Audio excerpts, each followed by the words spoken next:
నమస్తే. New Kakatiya TV news కు స్వాగతం, సుస్వాగతం. నిన్న గద్దర్ అవార్డు ఫంక్షన్ లో రేవంత్ రెడ్డి గారు రష్మిక మదన్న తమ ఊరి కోడలే అని సీఎం రేవంత్ రెడ్డి గారు అన్నారు. నిన్న రాత్రి జరిగిన గద్దర్ అవార్డు ఫంక్షన్ లో ఉత్తమ నటి అవార్డును ఆమెకు అందజేశారు. ఆయన మాటలకు రష్మిక అత్తతో పాటు అభిమానులు చప్పట్లు, కేరింతలతో సందడి చేశారు. రష్మిక గారు, హార్టీ కంగ్రాచులేషన్స్ టు యూ. పెళ్ళయిన తర్వాత తొలి ఉగాది, తొలి పండగ, తొలి అవార్డు మన Telangana Gaddar film awards. CM గారు ఇప్పుడే చెప్పారు వారి ఊరి కోడలు. సో రష్మిక గారు, కంగ్రాచులేషన్స్ టు యూ అండి. What would you like to say? అమ్మమ్మ అందరికీ హాయ్ అండి, హ్యాపీ ఉగాది. మీ అందరూ బాగుండాలని కోరుకుంటున్నా. Revanth sir, I got this award from you today. Very, very special, Andy. Bhatti sir, Kamati Reddy sir, Dilraju sir, the whole jury committee, thank you so much. Charan sir, thank you so much for being here. కొన్ని విషయాలు చెప్పాలని అనిపిస్తుందండి. So I'm so sorry if I take your time. కానీ ఒకప్పుడు I used to be trolled for my performance, కానీ ఈరోజు state నాకు award ఇచ్చారు నా పర్ఫార్మెన్స్ కోసం. So I feel like I've come a long way. Girlfriend లాంటి ఫిల్మ్కి అవార్డ్ రావడం I think it's extremely special, ఎందుకంటే it gives us the confidence to make more films like this. And girlfriend is what film it is because of Rahul. Thank you so much. Rashmika and Bhuma loves you. Thank you for taking care of us. Thank you for protecting us. Dikshit, Anu, KV sir, Hesham sir, Dheeraj sir, Vidya ma'am, Geeta Arts, thank you so much. Actually, nenu చాలా years back కోడలు రాకుండా ఉన్నా, కోడల్లా రాకుండా ఉన్నా, నేను వచ్చేటప్పుడు ఒక కూతురులాగా ఒక ప్రేమ ఇచ్చారు. కానీ ఈరోజు ఒఫీషియల్లీ కోడల్లా మీ ముందు నించుంటున్నా. So it gives me great pride and I will always be super grateful for your love. And ఈరోజు ఏం కోరిక ఉందంటే నా ఫ్యామిలీని బాగా చూసుకోండి. థ్యాంక్ యూ అండి. పాపలు, ఐ డిడ్ ఇట్. ఇప్పుడు ఇంటికి వెళ్ళి పార్టీ చేద్దాము. థ్యాంక్ యూ అండి. Thank you so much. Thank you Rashmika గారు. Thank you so much. Thank you so much Rashmika గారు, కంగ్రాచులేషన్స్. ఐ థింక్ ఈరోజు చాలా హ్యాపీయెస్ట్ పర్సన్ మీ అమ్మగారు. వరి సాగు వెయ్యొద్దని అప్పుడే చెప్పాను మంత్రి తుమ్మల. వరి సాగు విషయంలో రైతులు పురాలోచన చేయాలని, డిమాండ్ ఉన్న పంటల వైపే వెళ్లామని మంత్రి తుమ్మల నాగేశ్వరరావు సూచించారు. ధాన్యం కొనుగోలు చేయబోమని కేంద్రం స్పష్టం చేసిందని, దీనివల్ల మన రైతులు తీవ్ర ఇబ్బందులు తప్పవని చెప్పారు. లిఫ్ట్ ఇరిగేషన్ బోర్వెల్ కింద వరి వేయవద్దని తాను 1985నే చెప్పానని పేర్కొన్నారు. రైతులందరూ ఆయిల్ ఫామ్ సాగు చేపట్టి ఆర్థికంగా నిలదొక్కోవాలని సిద్దిపేట జిల్లాలో సూచించారు. మహాపండగ రోజునే పరాభవన సంవత్సరం. ప్రకృతికి పరాభవం జరగాలి, మనకి సన్నని జల్లులు పడాలి. కానీ అది కోపికిస్తే మన రైతులు గుండెలు పగిలిపోతున్నాయి. అందుకనే నేను ఏ ప్రభుత్వంలో ఉన్నా కూడా లిఫ్ట్ ఇరిగేషన్స్ కింద కానీ, బోర్వెల్స్ కింద కానీ వరి పొలం వేయొద్దని చెప్పి 85 మంత్రిగా ఉన్నప్పుడే జీవో ఇచ్చా. ఈనాడు భారతదేశంలో అధిక వరి పంట పండే రాష్ట్రానికి తెలంగాణ చేరింది.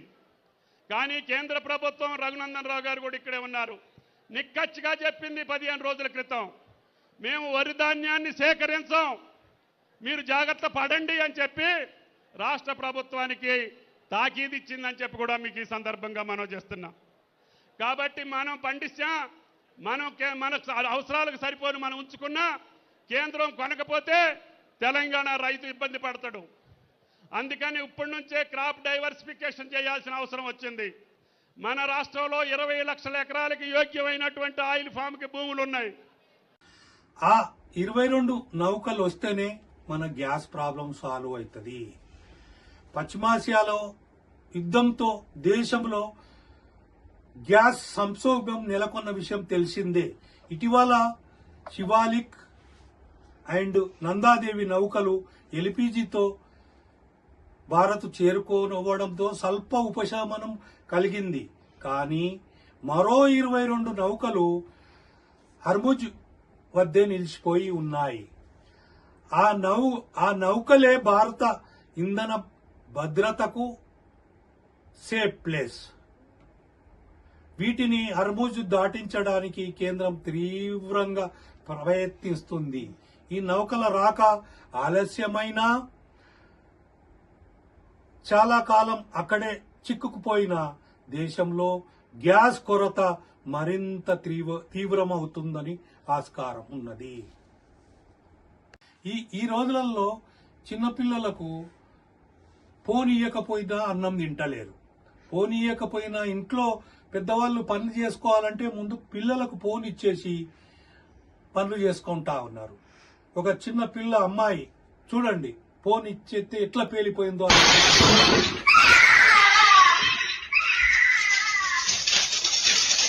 చూశారు కదా ఎలా జరిగింది. ఇంకొక అమ్మాయి కూడా ఇంటర్మీడియట్ చదువుతుంది. ఆ అమ్మాయి నేను ఫోన్ ఇవ్వకుంటే సూసైడ్ చేసుకుంటా అని వాటర్ ట్యాంక్ ఎక్కింది. వాటర్ ట్యాంకు పోలీసు వాళ్ళు వచ్చి ఎంత ప్రయత్నం చేసినా దిగలే. కామారెడ్డి మండలం బుర్గల్ గ్రామంలో ఈ ఇన్సిడెంట్ జరిగింది. వాటర్ ట్యాంక్ పైకెక్కి దొంకుతా అని సూసైడ్ చేసుకుంటా అని బెదిరించాది.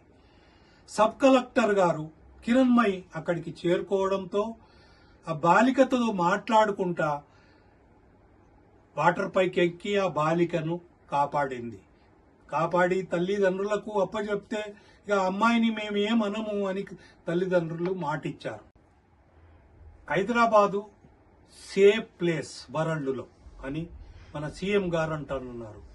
ఈ భూమి మీద ఉన్న నగరాలలో హైదరాబాద్ అత్యంత సురక్షితమైన ప్లేస్ అని సీఎం రేవంత్ రెడ్డి గారు అన్నారు. కొన్ని దేశాల్లో యుద్ధంతో భయంకర వాతావరణం ఉంటే ఇక్కడి ప్రజలు సుఖంగా ఉన్నారని గుర్తు చేశారు. माधुरी जी, मैं एक बात साफ कहना चाहता हूं, हॉलीवुड में आग लग गई, दुबई में आज बम गिर रहा है, मगर हैदराबाद में हम लोग सुकून से आज फिल्म अवार्ड्स प्रोग्राम हम बनाए. जिस दिन अपने जवान पाकिस्तान के खिलाफ ऑपरेशन सिंदूर जब लड़ रहे थे, तब I have hosted miss world competitions in Hyderabad. You have to understand, my Hyderabad, my Telangana is one of the safest place in the world. That is why I'm here to invite Hollywood, Tollywood, whatever you name it. My point is that this is one of the safest place in the earth. This is the talent place. We are going to create, we are going to give all opportunities in my city. My government is there to support film industry. I'm seeing as I can visualize my Hyderabad is going to host Hollywood. When I have inaugurated Netflix Island, then I have got confidence my Hyderabad is going to host Hollywood movies. Please come, join. Don't go to Hollywood. Don't go to Dubai. No, Dubai investments are coming to Hyderabad. So Dubai, all these years, our people are going Dubai and they are investing their investments. But today, the situation is taken in other turn. Dubai people are coming to here to invest. I am going to give you assurance for your investment. Your investment is safe. Your investment is going to get profit. My government is giving that assurance. ఒక నీతి కథ. రాముడు అయోధ్య నుంచి తిరిగి వచ్చినప్పుడు ఆయన తల్లి కౌసల్య అడిగింది ఏమని అంటే, రామ, నువ్వే రావణుడిని చంపావా అని. రాముడు చెప్పాడు, అమ్మా, రావణుడు సాధారణ పండితుడు, మహా పరక్రమశాలి, శివభక్తుడు. అతడు శివతాండవ స్తోత్రము రచించిన గొప్ప భక్తుడు. అతన్ని జయించింది నా బలం కాదు, అతని అహంకారమే అతనిని ఓడించింది. ఈ కథ మనకు చెప్పిన సత్యం ఏంటంటే, ఎంత జ్ఞానము, ఎంత శక్తి, ఎంత ప్రతిభ ఉన్నా గాని అహంకారం పెరిగితే అవన్నీ వృధా అవుతాయి. వినయము ఉన్నవారే నిజమైన విజేతలు. అహంకారము నాశనానికి దారి, వినయం విజయానికి పునాది. నమస్తే.